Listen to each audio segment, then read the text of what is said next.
Now that the Palestinians have refused on 3 separate occasions a state on substantially all of West Bank with a shared Jerusalem.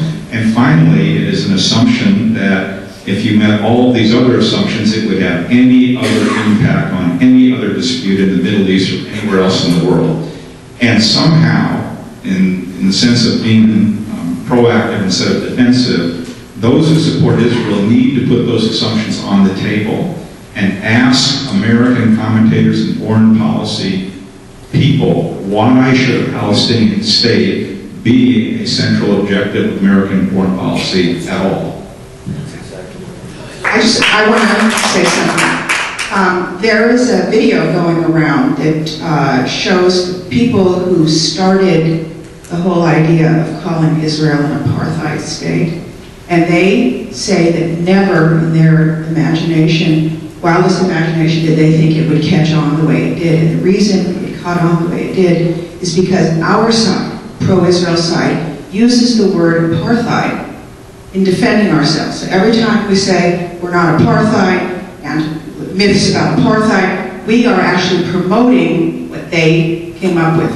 So we have to stop defending, like Avi said, we have to stop defending what we're not. And don't use the word apartheid. I'm going to get, there's just one more question because it's getting late. This is Jennifer Dyer, and as I've introduced her before, she is a writer, an author, and she blogs under Hot Air and Commentary, and she has her own blog called The Optimistic Conservative, and she's going to get the last question. Thank you, Doris. I'm really glad that Doris said that because it was a great lead-in to my question. So often what we're doing is letting the falsities put out by the other side be the proposition. That's all that we end up talking about. And one thing I really like about Rick's proposal is that it resets the proposition, his proposal that Hamas and Fatah be held to this promise of conducting an election, and that an elected government be a precondition for the agreement to going ahead and instituting the state. It really doesn't even matter whether we get back on the roadmap or not, I think. It resets the proposition to give them something that they have to be held to, something they have to answer to. So, with that said, my question is, when it comes to international law and the things that Israel is always having to defend herself on, is there any kind of effort out there to reset the proposition instead of just constantly dealing with defense against falsities, to change the way that we're thinking about that? And I honestly don't know. I don't know if there's anything out there that is looking to do that. Okay, I have a suggestion. I just want to preface it by saying I don't think it's the way to reset things is to set up a future challenge. And because we've done this before, right? We've set up future challenges and they failed them, and then the results have been ignored. We've set up yet another challenge. Right? So there were elections in which they were challenged, right? Choose Fatah, choose Hamas with the assumption that Fatah's peace and Hamas' war, or Hamas's terrorism. The Palestinian people chose Hamas. The U.S. government ignored the results and pushed through the Annapolis process anyway, right? So I don't know why the future challenge will lead to any different results. I think push on the last one, push the U.S. to pay up on the previous commitments, and then we'll talk about whether it's worth doing this challenge again.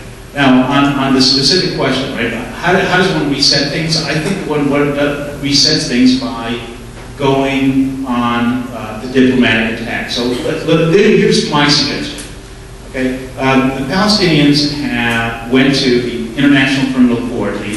They gave in a letter on behalf of the state of Palestine that they accept the jurisdiction of the ICC to prosecute Israelis for all crimes committed with respect to Gaza. Right? Now, if it were up to me, what I would do is I would flood the ICC prosecutor with complaints about Palestinian war crimes committed with respect to the Gaza conflict. Now, will the prosecutor prosecute those cases? I very much doubt it. But there are several good results anyway. First of all, let's argue about that. Okay, okay, let's argue about the war crimes that they committed, whether the prosecutor is willing to file the charges or not to file the charges, and who it was among them, the criminals. That's number one. Number two is, it's going to be really hard for the prosecutor to decide to try Israelis about alleged crimes with respect to Gaza when the prosecutor is refusing to prosecute the real war crimes committed by Palestinians. So if the question, how do we set things, I would go start filing charges. By the way, so you don't have to do it only in the ICC. You know, Cindy Livni, everywhere she goes, they're filing arrest warrants for complete nonsense. Well, why is it that Abbas can go around the world when it's quite clear that there are Palestinian crimes against humanity and war crimes for which he has not answered?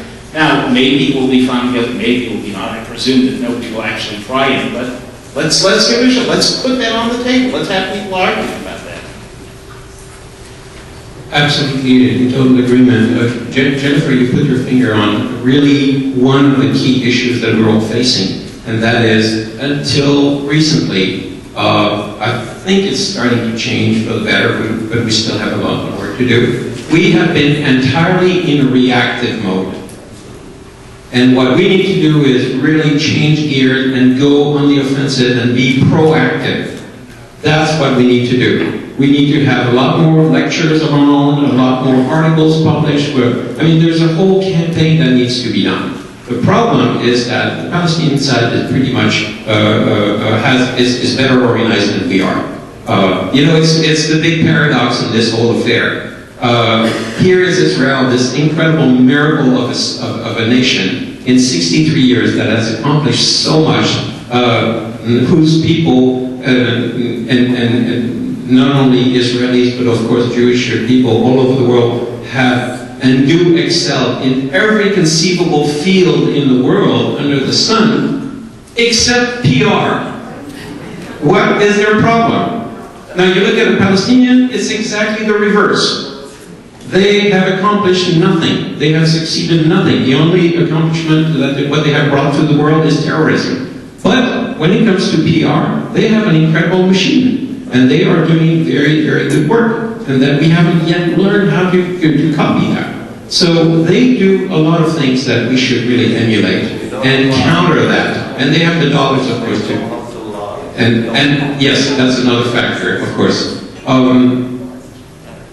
May I just ask? Sure. I want to strongly disagree. Okay. There is a chaos to democracy, and it's a wonderful thing.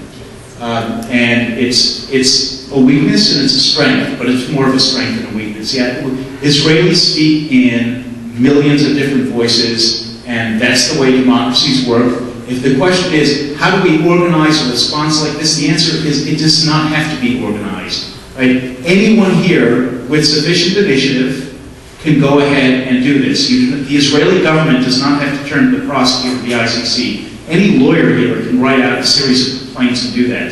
The Israeli government does not have to go around the world asking for charges to be filed against Abbas. Any lawyer can do this.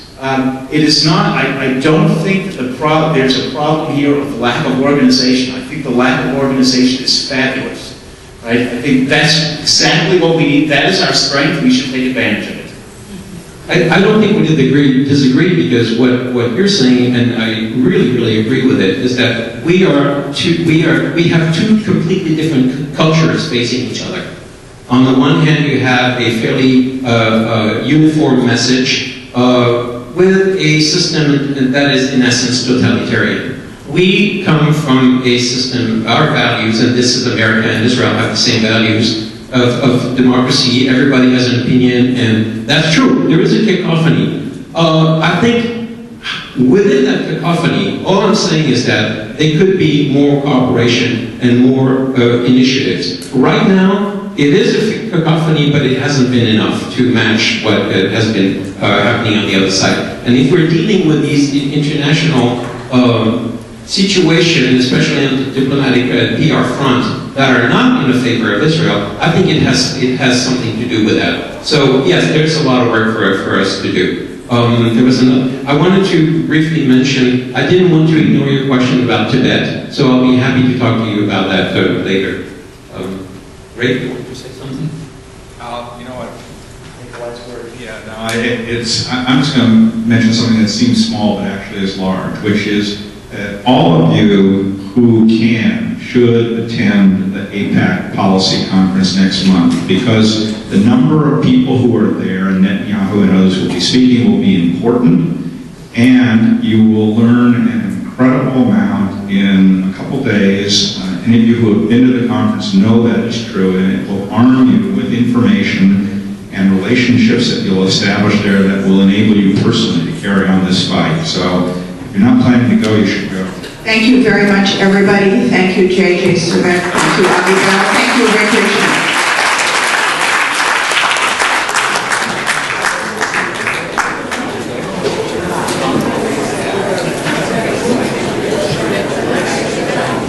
Thank you.